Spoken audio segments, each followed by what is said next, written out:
Adelaide, Australia, capital of Australia's driest state, the city of churches, and the place where myself and John Maloney met as young men in 1993. Yes, today, ladies and gentlemen, Don't Praise the Machine fans, we're doing something a little bit different. We're going to pay homage, or will we? What's the opposite of homage, John? Or will we pay? We're going to hang shit. I don't know. That's less elegant. I don't think it's less French. Homage to something about dishomage. Dishomage. We're gonna speak about myself and John's memories of growing up together in Adelaide from slightly different perspectives, because John came when he was a boy. He's not originally from Adelaide like myself, but my family goes way, way back, and we got a whole bunch of memories that we want to talk about, and also a little bit of our experience of the city now when we return as ex-Adelaideans who have been gone now for quite some time. John, a little bit more than me. I guess I've been gone for 13 years. John, you left when? 1993 till? Yeah, 1993 to 2008. 2008, I went to the UK and stayed there for 4 years. From there, I went to Melbourne. I was briefly back in Adelaide in 2012 for a few months for work, but the last time I properly called it home was 2008. So that was a 15-year stretch. You left Adelaide right before the explosions of smartphones, because the iPhone is 2007. So you left before you saw people bumping into each other like lemmings. Exactly. Heads down, zombified. Now, if you go back to the mall's balls, they have to be constantly wiped by staff because there's just the smudge and smears of face grease, because every second a teen or elderly person is just they're just people bumping in. The pigs on Rundle, the bronze pigs on Rundle. They're right. They're snap. Oh, sorry, I bumped into the balls. I was Snapchatting, said the boy. Exactly. And I say, wasn't like this when I was a kid. People stole the balls and they avoided the balls. Yeah, it's true. I think that, like a lot of people, I have a kind of ambivalent relationship, complex relationship with Adelaide, because in many ways it's, more of it's the town in which I came of age and has more kind of memories from my youth than any other place. And the kind of prevailing feeling that I had when I lived there towards the end was like, I want to get out and want to see the world.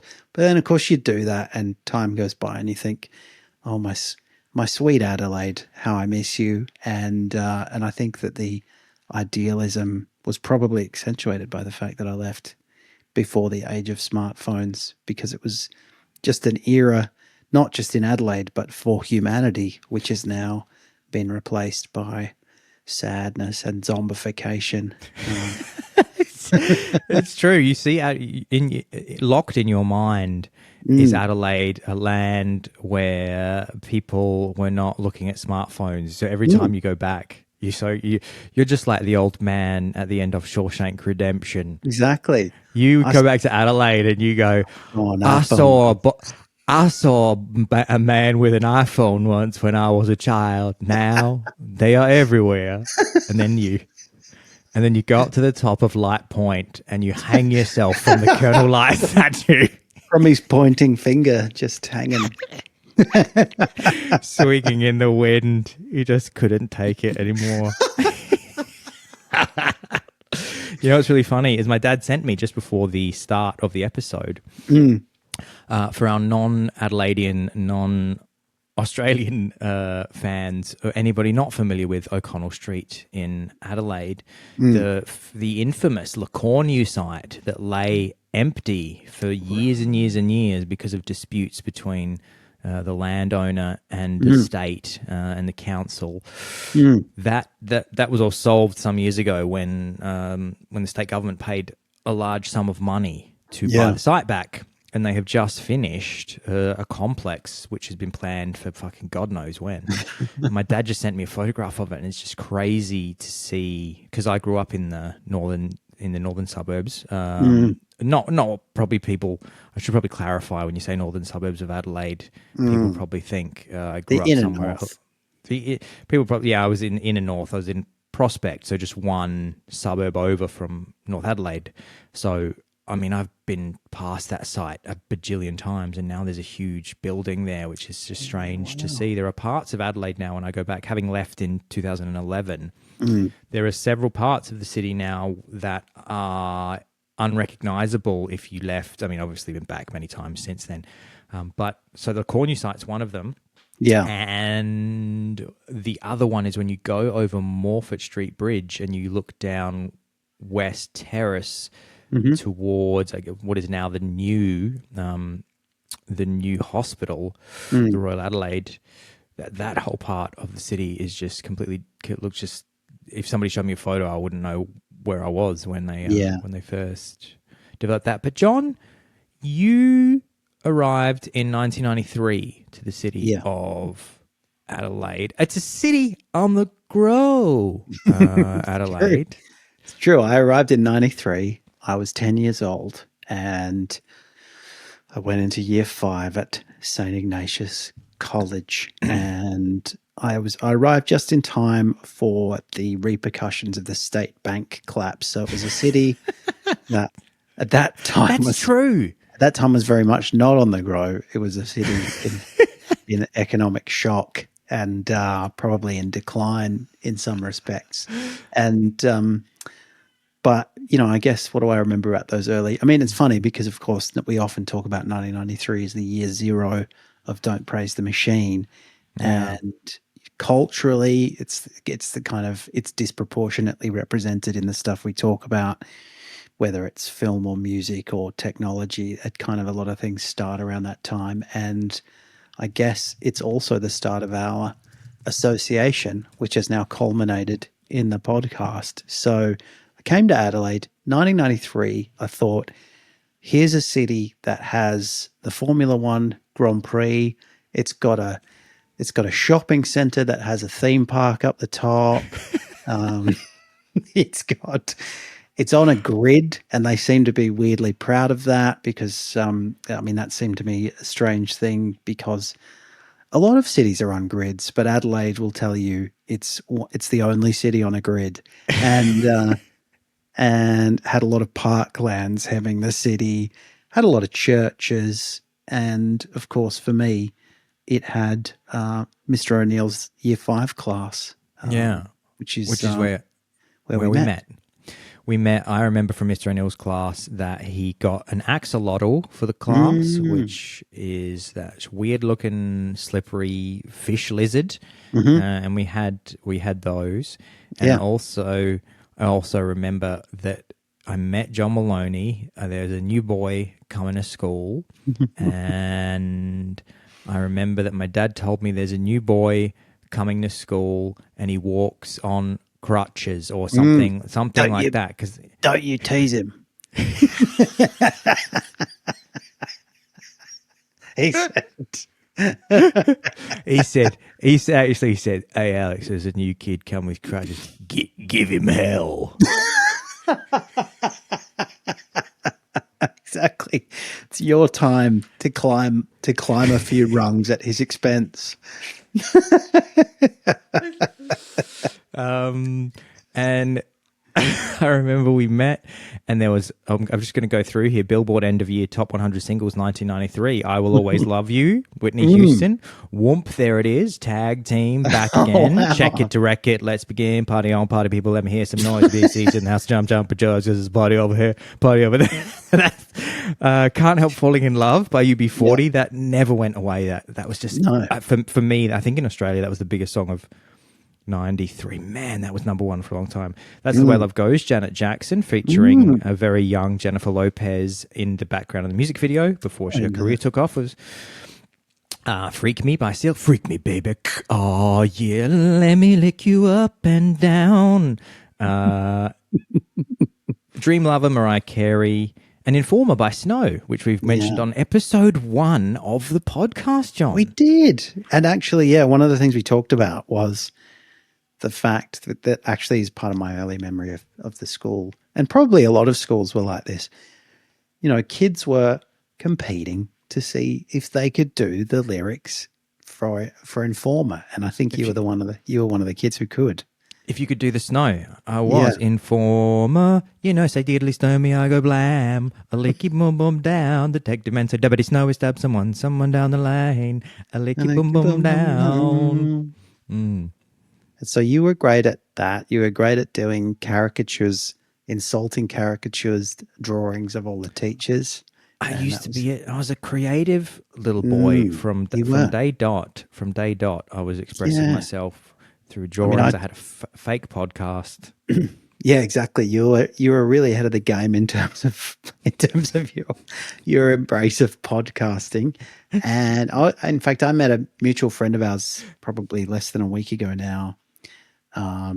We went to a experimental Japanese jazz concert at the side of an old Greek men's club. It was just pure gentrification, and he said that he said, "Oh, how's Al going?" Somehow we got talking about the fact that he and I had started this school newspaper years after that, but he was around at that time in 1993. Ashley Dyer, shout out to Ash if you're listening. And he said, "Oh, Al used to do those funny drawings, and I remember when we did the school newspaper, Al was the kind of artist for some of the illustrations in the school newspaper." So yeah, you were kind of known probably before you were known as a kind of sound and music man. Yeah. You were known as a bit of a drawer, a visual artist. That's right. I'd forgotten that. If you asked me what I was known for in school, the two things would have jumped to mind would have been an obsession with Michael Jackson and an obsession with the Adelaide Crows. They're the things in my mind that they were the things that I was trying to express. I did all my class projects about either Michael Jackson or Tony Modra.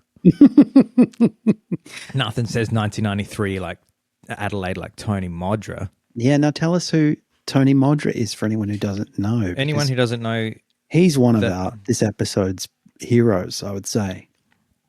Yeah, he is pure 1993, the Australian rules football team that is based in Adelaide and we're very proud of is our own mighty Adelaide Crows, along with the mighty Port Adelaide Power. And in 1993, we were only 2 years into the Adelaide Crows having been in the national competition. The VFL then turned to AFL. 2 years in. I mean, the Crows start in 91, then you have 92. Yeah. And then in 1993, Tony Modra appears, and he is just a superstar of the sport. He was handsome, and he was extremely talented, and he would fly through the air and catch the football in what was back then called a mark, still called a mark. And it was the style at the time. And it was so exciting that the Crows had suddenly that we were forming a little bit of an identity around this absolute. And I've brought my Crows Benoit in. Oh, nice. As does I feel Beautiful. Like people are now just going to accuse us of ripping off James Donald Forbes McCann because he just wears a Crows beanie, but he wears the one that says Crom, which is very like it's this like fake Crows merch. Oh wow! Fake sort of funny Crows merch from Crows fans, and they make they sell these beanies that say Crom, and it's got like a slightly demented looking crow logo on it. It's great. Well, so yeah, there you go. Okay, and I knew a couple of things from that time that I got to learn about Adelaide. One is that people said heaps a lot, and another bit of Adelaide merch that kind of you would often see in probably more the early 2000s would be a T-shirt with South Australia on it and the phrase "heaps good" because people would say, that was the early. That's heaps good, guys. Are there still Adelaideans? Write us in. Are there still heaps good T-shirts with the cutout of the state? You can DPTM hello@dptm.org and please put in the subject, because we get thousands of emails, please put in the subject heading answer to question if there is heaps good T-shirts in Adelaide anymore. I have an answer. Put that in subject heading and then write yes or no in the body of the email. There you go. And the other thing that I knew soon after I got there was that I was arriving around 100 years after women got the right to vote in South Australia, which was the suffragettes. Yeah, which was only the second place in the world, I think, after. I mean, there might have been other like small examples, but it was the It's known to be the second place in the world after New Zealand. At least that was what this. I learned at the time. Some people would say it was the first, but that was incorrect. John, we've got so much to talk more about us getting to know each other and Adelaide in the 90s and early 2000s. But before we do that, we've got to pay for the show somehow. So we're going to throw to one of our usual commercial breaks, guys. We'll be right back after the break. Roller coaster, dodge some cars, video games and lots of laughs. Come on down to Dazzleland. Right now at Dazzleland, $5 all up gets you all rides all day. Woohoo! All right! And for $3.50 you can get a chicken burger, fries and a Coke. It's a top day out at Dazzleland, top of the Myer Centre. Razzle dazzle, here I am. Take me out to Dazzleland. Come on down to Razzle Dazzleland.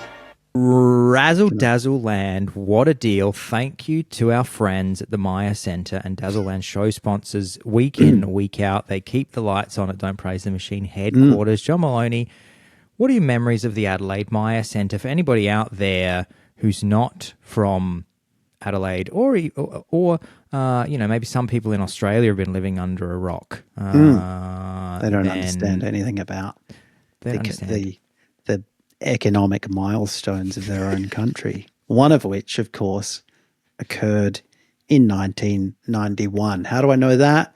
It's because when the Myer Centre opened is immortalised in a song that you made up many years ago, and it pops into my head pretty regularly. I could sing it, actually, but, I mean, you could just as easily sing it. And it goes a little something like this. We probably have a recording of it somewhere of the original time that you just made it up and sent it to me. But then I forwarded it to various other people, and it goes, I can still remember when the Myer Centre opened, 1991, that's when the Myer Centre opened. We went to Dazzleland and we swam through the ball crawl. Take me back to 91, Dazzleland boys having so much fun.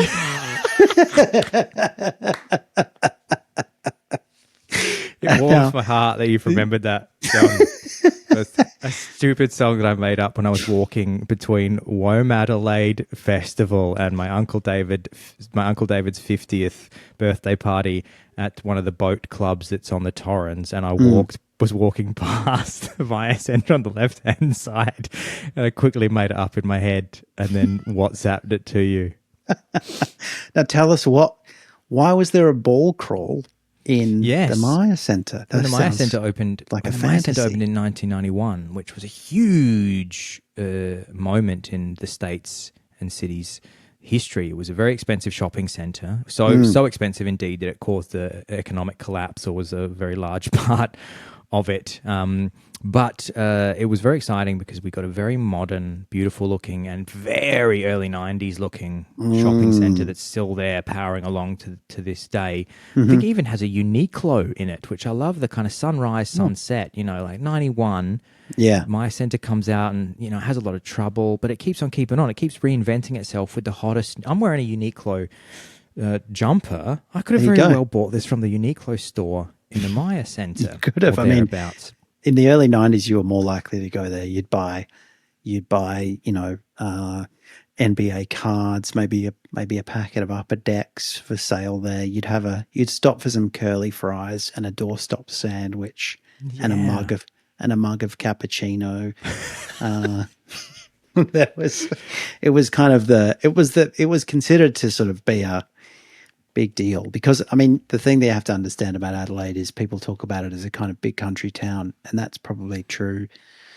Was certainly true then. I suppose it's still true now. I mean, it's got, I don't know, around 1 million people. I think that's probably still true. It might have crept up a little bit, but it is unlike, say, Melbourne, unlike a lot of other cities where there'll be kind of lots of little regional, or lots of suburban population hubs where you might get a kind of big row of shops and a department store or something like that. There's that to an extent, but I mean, really, everyone was filtering into the city, into the CBD, which is quite a confined area. So you would disproportionately run into people that you knew, and it kind of felt pretty sort of villagey as a result. And it was a little bit kind of small towny. So when we got in 1991 a big modern kind of American style multi-level, escalators and glass and marble and all that stuff, and people were like, man, now we're a city on the grow. Forget about the State Bank collapse.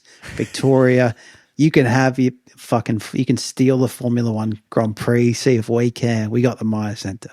And we top, have Dazzleland. Up the top we had Dazzleland, which was not only had a ball crawl that you've immortalized in the lyrics to that song, it also had, as I remember, a roller coaster that kind of whizzed around the top of this kind of this atrium of the shopping centre. I can even remember it was called the Jazz something, John. It actually has a name, that model, and I think they only made like 2 of them in the world. Oh wow! And there was like a little gallery where you got to shoot things with a pellet gun, kind of like you would at a fairground or something. There was probably arcade games up there. You could play, I imagine in those days, Street Fighter, Mortal Kombat.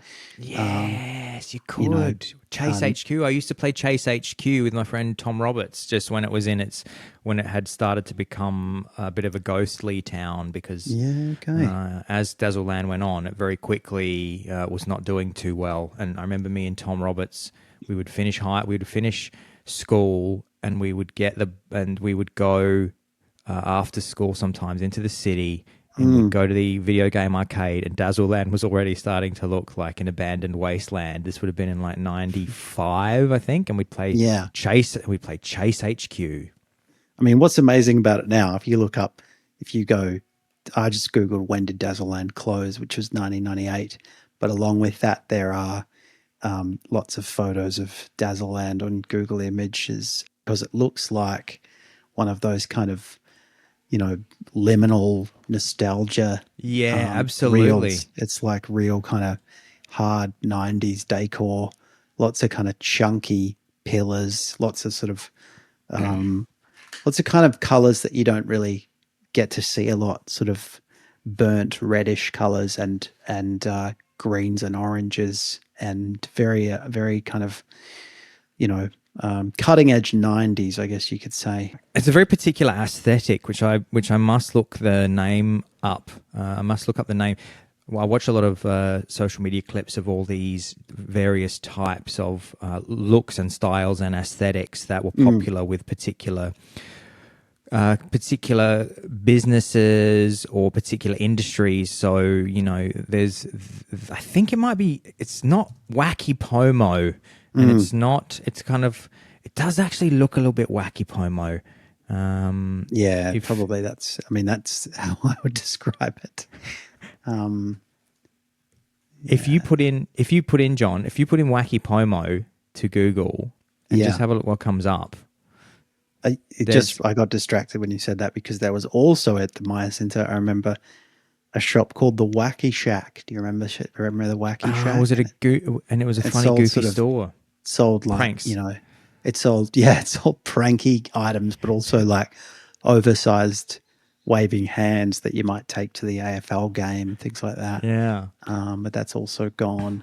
I mean, the weird thing is now looking back, I realize I've been listening to a podcast recently about one of the famous kind of corporate cowboys of the 1980s and early 90s, Christopher Skase, who was an Australian businessman who basically created a kind of had a briefly very successful business, but it was surviving on a lot of debt, and then it all went undone because of financial collapse in the sort of global financial troubles in the late 80s, and then he left Australia in the early 90s and died in exile in Mallorca while the Australian government was trying to extradite him.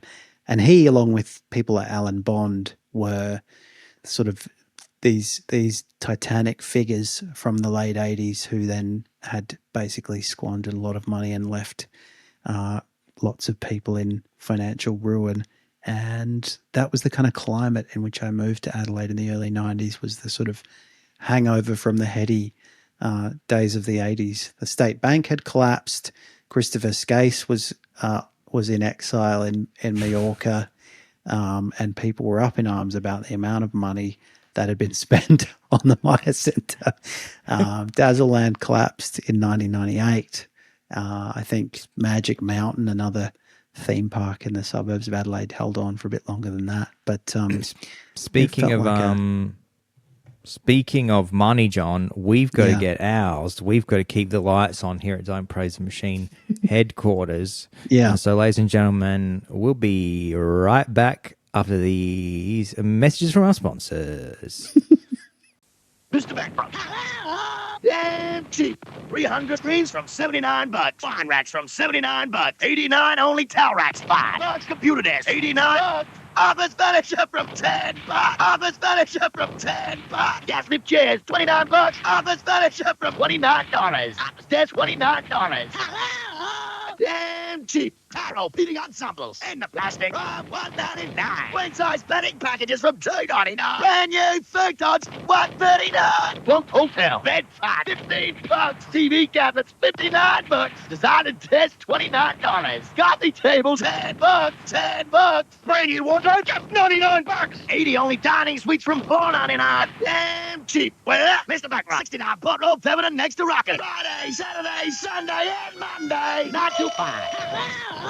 Well, Mr. Backrock, 69 pot roll feminine next to Rocket. Friday, Saturday, Sunday, and Monday. Not too far. John, after Dazzleland collapsed, it was time for you to start going from boy to man in Adelaide. What are your memories of your teen years in Adelaide and as you were a pimply, pockmarked piece of pencil neck dweebazoid?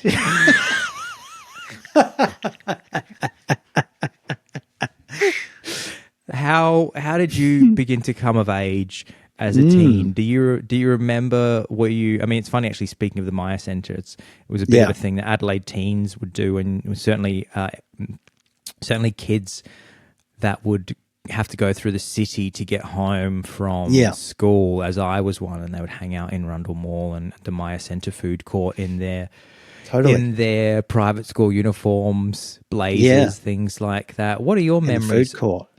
I remember watching the classic 90s film Mallrats and thinking, man, that's basically our lives. I'm sitting here on Rundle Mall, soaking up the atmosphere and all the local oddballs in the city. I actually probably didn't spend as much time in that circumstance as in my school uniform because I didn't need to go through the city to get home. But I did spend a lot of time there on the weekends. I mean, there was the kind of east to west. You had Rundle Street, you had Rundle Mall, and you had Hindley Street. And it basically went from sort of genteel cafe and Italian restaurant culture through the sort of commercial heartland and into the slightly edgier, crazy atmosphere of Hindley Street. So east to west, you were going really into the Wild West from the genteel East, and I remember kind of starting to dip my toe into spending time in the city. I spent a lot of time at the movies in those days. Do you remember what cinema and what movies? What's your strongest movie memory and cinema memory?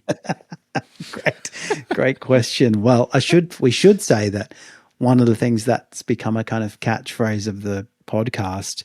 I mean, every newsletter that I write each week, I sign off with, "We can't wait to see you next week at the podcast." Yes. And that is a bastardization of the phrase, "We can't wait to see you next time at the movies." We'll see you next time at the movies. That's right. And that was a Val Morgan cinema advertising phrase, wasn't it? So that was I guess they were Adelaide based. I don't know if people. No, I think they're national. So Val Morgan were a national company that managed advertising. So I get they're essentially like a middleman between cinemas and advertisers, I believe. Yeah, so basically, I guess if you had something to advertise, you'd send it to Val Morgan, and then they would send it out to all of the cinemas all over Australia. But they always gave themselves a little plug at the end of which is it's quite clever, but also it's seemingly unnecessary because all they are is an agent. But at the end of it, there'd be a string of advertisements before a movie, and then there'd be a little ident, as they call it, which would be a little graphic. Quite a cool-looking little animation would come in, and it would go, and it would say, "That's all this week. That's all today from all the ads that you've enjoyed and all the products you want to buy. We'll see you next time." And it goes, "We'll see you next time at the movie. Val Morgan's Cinema Advertising. We'll catch you next time at the movies." And it always makes me feel excited when I think of that, because you knew that the movie was about to come up, and you'd been waiting It's a bit like the kind of month. universal, dun dun dun dun dun dun dun dun dun, boom, boom. That's right. It's the kind of same sort of feeling that you get. I'm at the movies. My nostrils are burning with the stench of popcorn, and Cool I'm fruits. so excited. And cool fruits. I got a liter of cola. I got a jangly bucket of Cool Fruits or Cool Mints. I can't, and I've been waiting all year to see Jurassic Park or Independence Day or And of course, The Mask. It's true. And of course, Australia's got a bit of form when it comes to the history of cinema. I think a kind of biopic about Ned Kelly is known as the oldest surviving feature-length film. But Val Morgan, I've just learned, is an advertising company first established in 1894, much older than I thought it would be. Specialises in cinema advertising, having worked with major Australian cinema chains, including Hoyt's Village Cinemas and Event Cinemas. And I wonder. And it was first established in Melbourne by Valentine Morgan, offering advertising opportunities for live theatre events, and it's shifted to cinema advertising in 1914, and by the 1920s it was in control of advertising in over 100 cinemas in Victoria. And most recently, 2019, a joint venture was formed to advertise on cinema screens in your favourite country and mine, Saudi Arabia, as part of the group's expansion into the Middle East. So Val's story has taken a somewhat morally complex turn there at the very end. But in our day, it was just a simple Australian cinema advertising conglomerate. And I used to, in the late 90s, I had my first proper girlfriend, and basically all we did for a year and a half was go to the movies, because we could be out of the clutches of our parents and sit in the dark and kiss each other. So I have a lot of memories of going to, the Academy Cinemas, which you will remember. It was at not Hindmarsh Square. Where was that? Academy Cinema. It was on Pulteney Street. Hindmarsh Square. You're right. Hindmarsh Square, Pulteney Street. So that was a nice little cinema. I think it was owned by a relative of a kid that we went to school with. That's true. And then there was the fancy East End cinemas in the on Rundle Street, where you might go if you were a kind of, late 90s budding intellectual, as I of course was, and you wanted to see, a Donnie Darko or a Ghost World, or I don't know what else was going on at that time. American Beauty, you wanted to see anything involving Alan Ball or Kevin Spacey. You'd go to the East End, or you could go to the cinemas on Hindley Street, and I did them all. And I guess it wasn't until I was finished school that I started to enjoy Adelaide's great pub scene. Spent many, many evenings at the Exeter Hotel, and still, if I go back to this day, I'll sometimes do a little historical homage to the X. We should get to your pub days, John, but before we do, we got to keep the lights on here at Don't Praise the Machine, which means that we got to take money from our sponsors because they support the show. And we'll be right back with John telling you all about all the mistakes he made at the Exeter Hotel after this commercial break. The Sofa Shop is your only stop for the sofa you need. The Sofa Shop, yeah, come and drop in. We have a sofa designed for you. Choose your fabric, match your curtains too. The Sofa Shop ain't gonna cost what you think it will. Don't you do a thing until you see the Sofa Shop. Welcome back to the show, ladies and gentlemen, and thank you to our wonderful sponsors who keep the lights on here at Don't Praise the Machine. Now, John Maloney, you mentioned before the break the Exeter Hotel, and you wanted to tell me about when you started drinking cups of beer as a university man. Why don't you talk about your cups of beer and go on to university? Yeah, so I went to Adelaide University, which I think has since become, used to be the University of Adelaide, now is known as Adelaide University, even though that's kind of what we just always called it back in the day, because University of Adelaide is too much of a mouthful. And that was one of three major universities in South Australia, along with Flinders and your alma mater, the University of South Australia, if I'm not mistaken. And I studied a Bachelor of Arts and then picked up law in my second year. And I was there for a whopping 7 years, actually. I had a long university career, if you could call it that. And I majored in philosophy. I took a year off law to study, to do an honours year in philosophy and European studies. So obviously studying philosophy at a small town university involves a lot of time sitting at the pub, a lot of time waiting for your lectures, being at the pub, a lot of time sleeping in and missing your lectures because you've been at the pub. And that was a kind of big feature of my early 2000s lifestyle, being at the Exeter. I guess that was probably that was kind of definitely a favourite haunt. What about the Crown and Anchor? Being at the Crown and Anchor, the kind of the sort of gritty cousin of the Exeter, I guess. It was a bit of a rock and roll vibe, bit of a punky vibe. Recently, it's been in the news because they're trying to develop the site, and there's been it's over. It's all over, Red Rover. It's being removed for. There's only one thing that they put in the city to destroy all of our cultural landmarks, and that is student accommodation towers. So it's being flattened for student accommodation soon, I believe. And my brother Ned, one of his first jobs was up the top of the Cranker. There was a restaurant there called Midnight Spaghetti.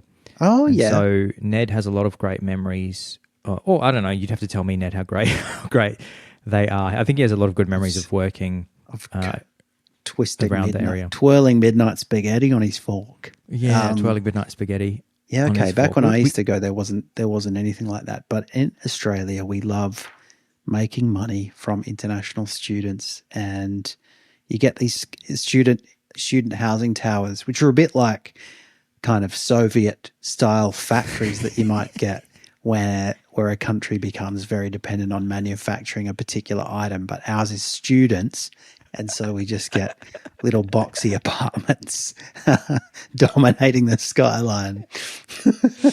Here we go. This is where we when I go back to Adelaide and I'm an old crotchety man and I go, this is where the Crown and Anchor used to be. We'd call it the Cranker, and it was edgy. It had a beautiful bar, and it'd have a big old glass of Cooper's Pale Ale. But you know what I prefer. What do you remember from that time? I remember that we used to go to the Crank. So if we're hitting it now, if we're going a bit forward, when we both. I think you were still at university, and I was getting my first couple of jobs in cafes and call centers. And I'd finish my work, and then we would meet at either the Exeter or the Cranker or Fad Bar. And Fad Bar, I think, it's a place that I don't see spoken about or written about. It had a brief life, and it was a bar in the city. Do you remember what street it was on, John? It wasn't Peary Street, was it? Maybe Peary or Grote. Yeah, Grote.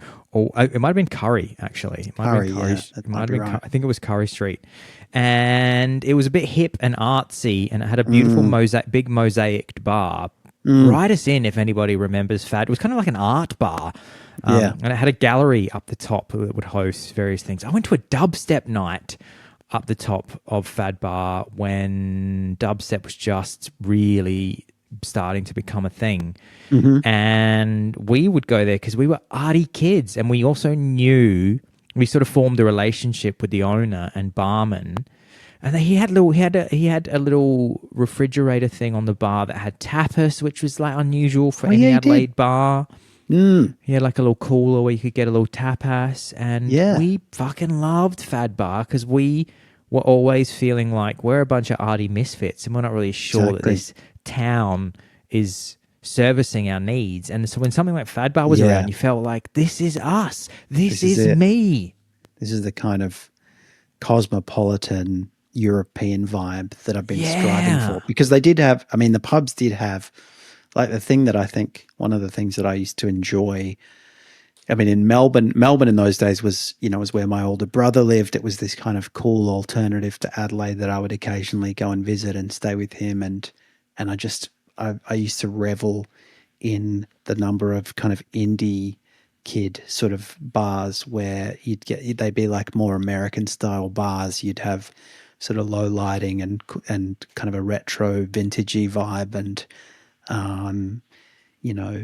people there in skinny jeans, all dressed up like the Strokes in those days. And Adelaide was more like the kind of bars that really made money hand over fist in Adelaide were more your kind of jock. Right. You know, very kind of more glamorous, well-dressed, middle-class people. And I didn't want to be like that. Well, I guess that's kind of a key thing, John, is that wasn't really our scene. We'd gone to high school where that was the dominant culture of the high school of private schools in Adelaide, was these more sort of jocular, what international people would realise as being kind of jocular sort of pubs that had a very particular feel and dress code and social scene and social hierarchy, which I was never gonna climb to the top of, because I had a pink Barbie wallet and I was painting my nails black and listening to the Smiths. So I wasn't gonna get captain of the cheerleading team, you know. I was gonna get a real weird lady, and she wasn't gonna be Exactly. She was gonna be at Fad Bar. Yeah, you were going to get some pink-haired liberal. I was going to get Juno from that Juno movie, or I was going to get Mina Savari from any number of movies. I was going to get the two girls from Ghost World. Exactly. Fingers crossed that it would be Scarlett Johansson, please. You were going to get the live action version of Daria. Maybe. I was going to get those, you know, I was just going to say the same thing. I was going to get the live action version of Daria. Yeah, and so that's why we were always trying to find funky art zones. Yeah, that was a real fixture of that part of our lives, I think, was trying to, find that sort of sliver of Adelaide scene that kind of resonated with us. And when you found it, even if it only consisted of one or two venues, you just, those were your places. Whereas I feel like I could have, had I grown up in somewhere like Melbourne, I would have been spoilt for choice, and probably tried to define myself in some other weird way. What would you have been? I don't know. Maybe I would have been. Maybe I paradoxically would have, just to be different and to be contrarian, I paradoxically would have veered more jock and Melbourne jock. Wearing khaki Geelong Grammar kids, hanging with them. Ralph Lauren shirts and boat shoes. Well, speaking of Ralph Lauren shirts and boat shoes, we've got to keep the lights on here, Don't Praise the Machine. Which means we got another commercial break. We love our sponsors and we want you to pay attention and buy their beautiful products. We'll be back right after this break. You've been traveling all day since the job got done, hitting like an arrow for the setting sun. Another day to go before you ease the load. and the nearest cold draft 1,000 k down the road. So you check the accommodation, open the bar, there's water on tap. Wouldn't it be good to be home right now? See the mates, have a beer, have a chat. But then you hear a whistle. Geez, that sounds like Steve-O. Nah, what would your mates be doing out here? Bringing your West End draft? Yeah! 'Cause the best end of the day is the West End of the day. Yeah, a hard day's draft comes a Thursday night. When your mates drop in, have a beer, have a grin. 'Cause the best end of the day is the West End of the day. Thank you so much to those show sponsors. Now, John, we're going to jump forward a little bit in time. And this has been a very brief jump through our lives in Adelaide, which I hope everybody has enjoyed. And if you haven't, if you want to share some of your memories, and if you remember Fad Bar, hello at dptm.org, or you can also get us on the Instagram page and direct message us. We would love to hear if some of you guys have these memories as well, or share yours too. Hello at dptm.org. Now, John, tell us about the saddest time in your life, which is when you left Adelaide. I remember the house that you were living in Prospect, I believe was the house on the Hungry Jack's Street off Main North Road. Yeah. And, I mean, we can do a whole episode. If you guys have loved this, write us in at hello@dptm.org and say, do another one of them and talk about all the share houses that John lived in. Payneham, Sefton Park. Yeah. So And then many. remember, when you left, how did you feel? Did you think that would? Do you remember thinking this will be it, or do you remember thinking, oh yeah, I'll probably just go away for a few years? Yeah, I don't know. I left in 2008. I left because I'd finished uni and I had decided to do more uni because I didn't know yet what I wanted to do. So I was applying for lots of, opportunities to study overseas, and eventually I got an offer to go and study in the UK. So I thought, I'm gonna pack up all my stuff, and some of it I don't. Sometimes when I'm unpacking stuff, or that recently I've been moving some stuff around the house, I'll think, I wonder what happened to that painting or those books, and I'll just never know. I probably foisted them on a friend of mine, and they just put them in the bin discreetly when I left. But yeah, I guess I did think at the time. I can't really see myself coming back. So it was a strange feeling. I remember I had a going away party, which you might remember, which was on a rooftop on Rundle. I do. There's Street. still photographs of that on Facebook. Fuck. Yeah, there's photographs of. I mean, by that time, the memories had taken on more of a recognizable form in that everyone put everything on Facebook. So there's a kind of more of a solid record. But I think part of the reason, I was thinking about this when we were talking about doing an episode about our memories of Adelaide, that part of the reason those memories are kind of tinged with nostalgia and a bit of mystique is precisely because of the absence of any sort of internet-based recording of those things. So there were all these kind of local oddballs in Adelaide that were kind of part of the local folklore. People who would, like, buskers that everyone would recognize, or sort of sort of eccentric characters that would walk around the city in strange outfits. And that you could do a whole episode on them.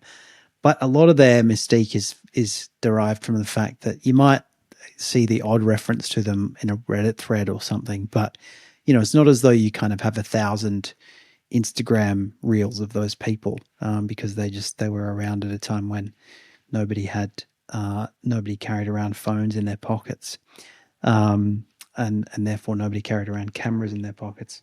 But in any event, I left Adelaide thinking maybe this will be it. I was forced to return with my tail between my legs 4 years later because I couldn't find a job for quite some time in Melbourne.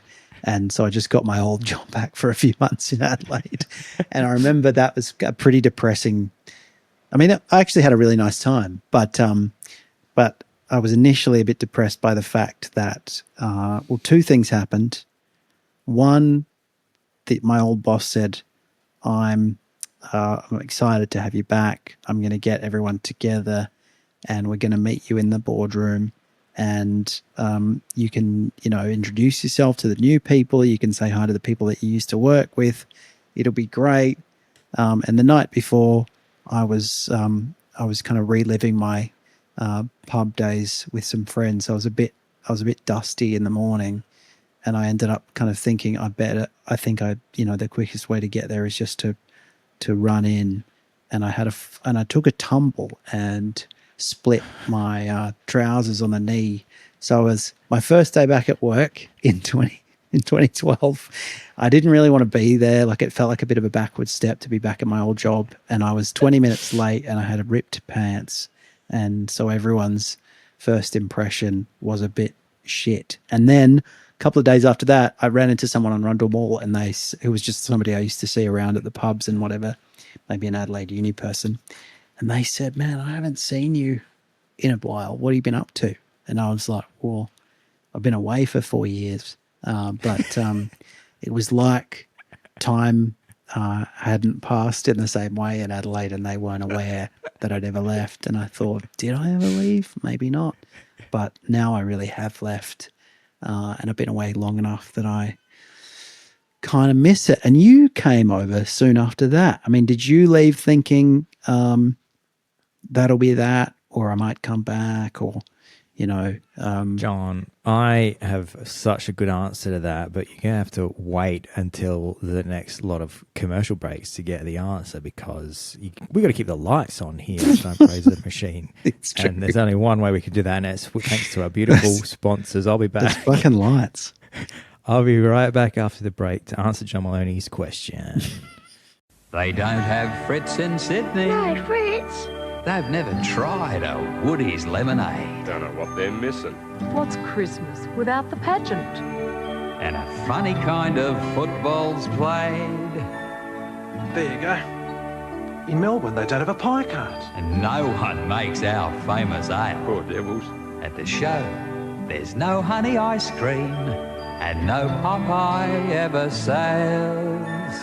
There's a lot of things that make our state unique. Oh, sure, maybe they're small, but they make living here different from living anywhere else. They're the things that only a local can understand. A local like the only bank with its heart in South Australia. State Bank, your bank.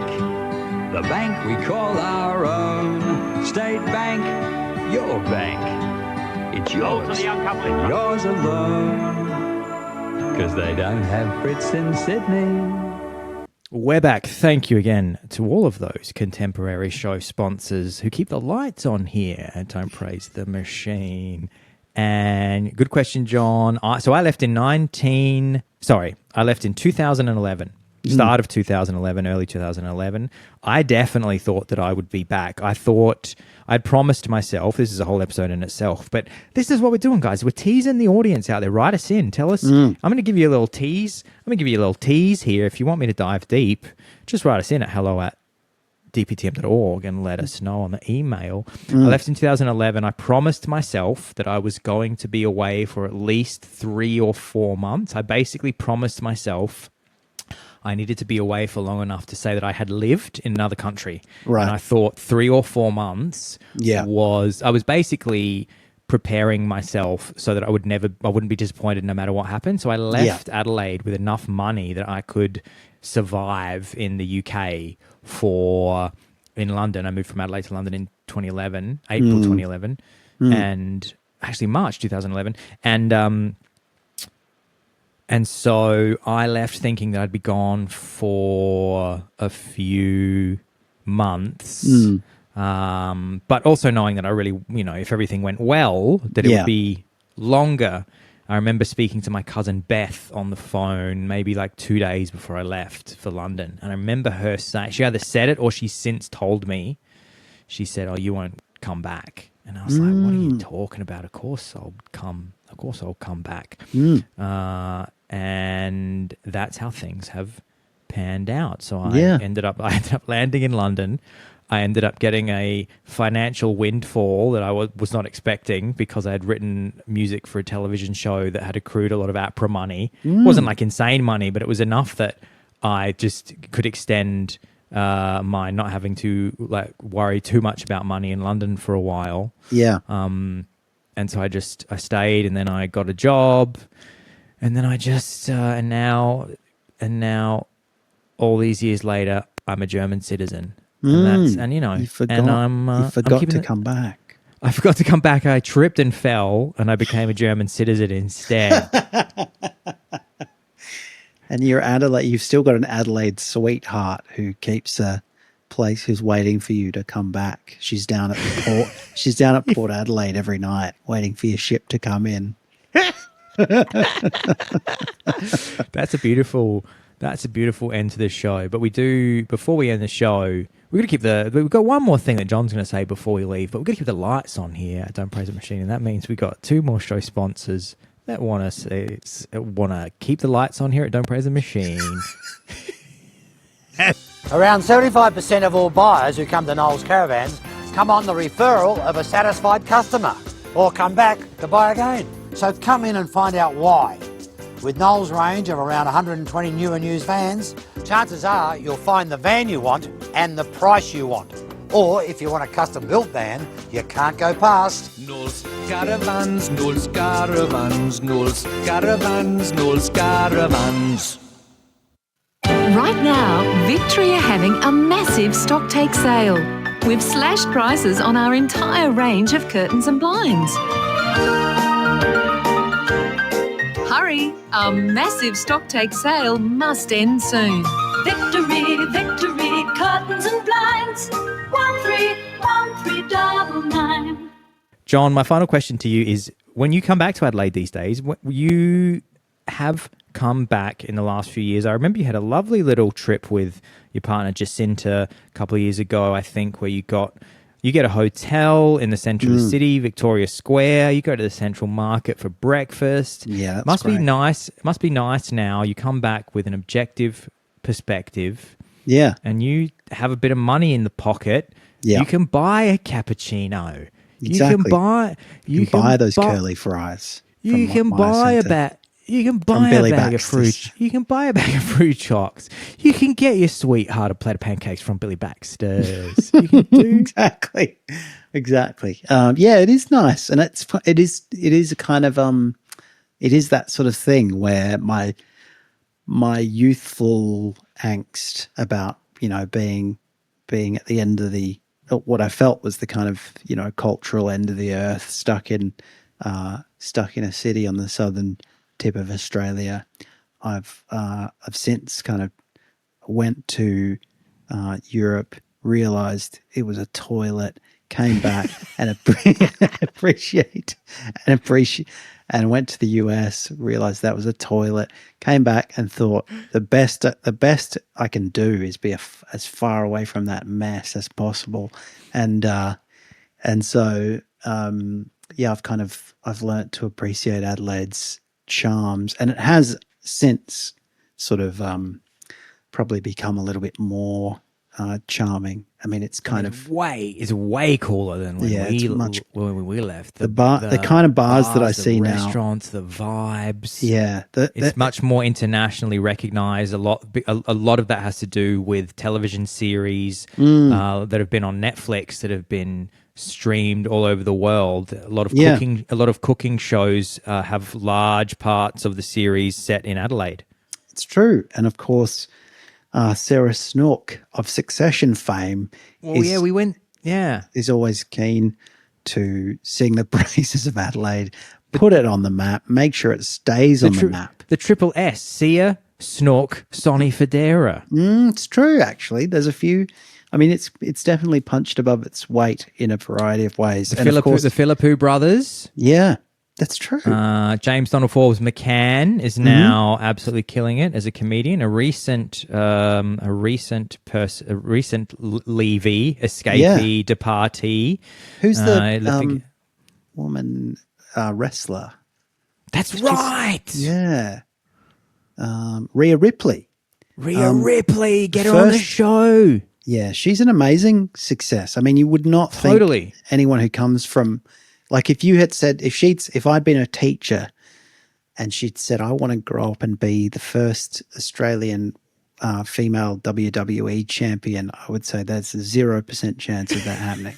But she's absolutely done it, which is an incredible story, and it probably deserves its own episode. But yeah, it's true. We have Adelaide has a lot to be proud of, and I love going there in the festival season. Recently, we had the Fringe Festival in Melbourne, and you would barely know it was on. In fact, I didn't know it was on until its final weekend, and so I just missed it. Whereas in Adelaide, the whole city comes alive for the Fringe Festival, for Womadelaide, and to a lesser extent for the rally cars. For the Brum Brums. For the Brum Brums. Al, perhaps you could tell us once and for all, are you a Ford man or are you a Holden man? Ford or Holden, the ultimate question of identity. I know I'll have to flip a coin. I'll have to flip a coin. I'll let you guys know if I'm Ford or Holden in our next Adelaide-based Adelaide, where we'll pick an even more niche topic and dive deep into it. I will be back in February or March. I am an extremely parochial Adelaidean. You can read all about me in the August edition of SA Life magazine. I love that article. I sent it to all my family. I have a copy here if you just wait 2 seconds, John. Oh, please. Yeah, basically everything that we've spoken about today, there is on theme. You can read more about my personal journey from Adelaide to Berlin in the August edition of SA Life, which I have here. Shout out to David and Ilka, my auntie and uncle, who brought it over recently.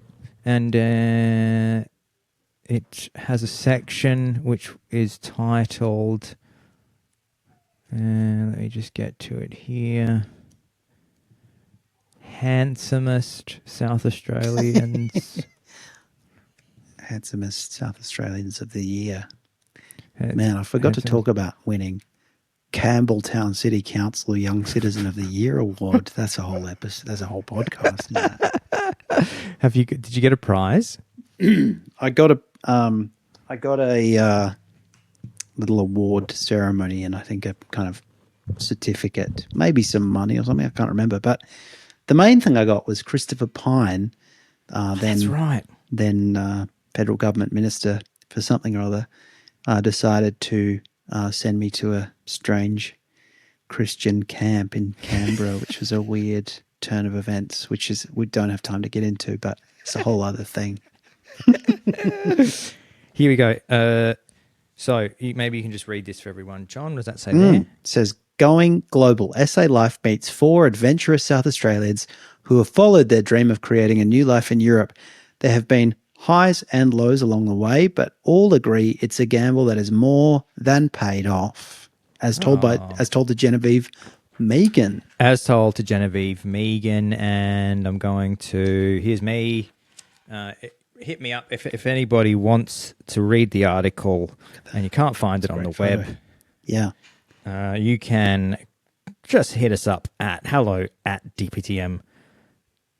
There you go now. For anyone listening rather than watching, where are you in that photo, Al? Looking very charismatic. I'm in Neukölln. I'm at the Rathaus, out the front of Rathaus, Neukölln, U-Bahn station. Shout out to my dear friend Jan, who I had take the photograph for me, and I set all the camera settings up, and then I had to give him an extra amount of screaming to get the photo exactly as I wanted, shaking him by the collar, screaming and saying, all I asked you to do was press the button in this way, and I had to slap him in the head a bunch, and then eventually he took the correct photograph. So that's me in Neukölln, out the front of the city hall of Neukölln. John, thank you so much for helping me keep the lights on here. Don't Breathe the Machine today.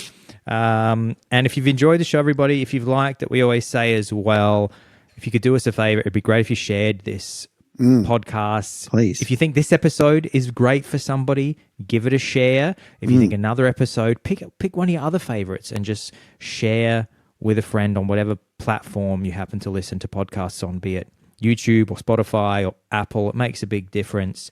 And as always, we do the pause where we stop the podcast and we allow people a few seconds to hit pause and share a podcast with a friend. And we're back. And as we always say, we know that the only people that are listening now are people that have shared the podcast with a friend. To do anything otherwise would be deeply shameful. It's like when the teacher stops the class and says, go and do this in front of the whole class. By all means, tell us what your conversation that seemed to be so interesting was about. Mr. Holland, what happens to be so funny that you are laughing and disturbing this mathematics class? Thank you so much, John. Thanks for your Adelaide memories. Thank you. It's delightful. I think I'll be seeing you in February or March. I have in the calendar. I'm announcing it here on the show that I've planned to come and see John in Melbourne on my trip back to Adelaide, which will be in either February or March. Awesome. And I want him. We're going to do a live podcast from the MCG, sold out. That's right. Hopefully, we'll get a mixture of Melbourne and Adelaide royalty to come. There'll be Gary Ablett Jr. And because I don't want Gary Ablett Sr. there, he's a liability, and Tony Modra, Tony Godra Modra.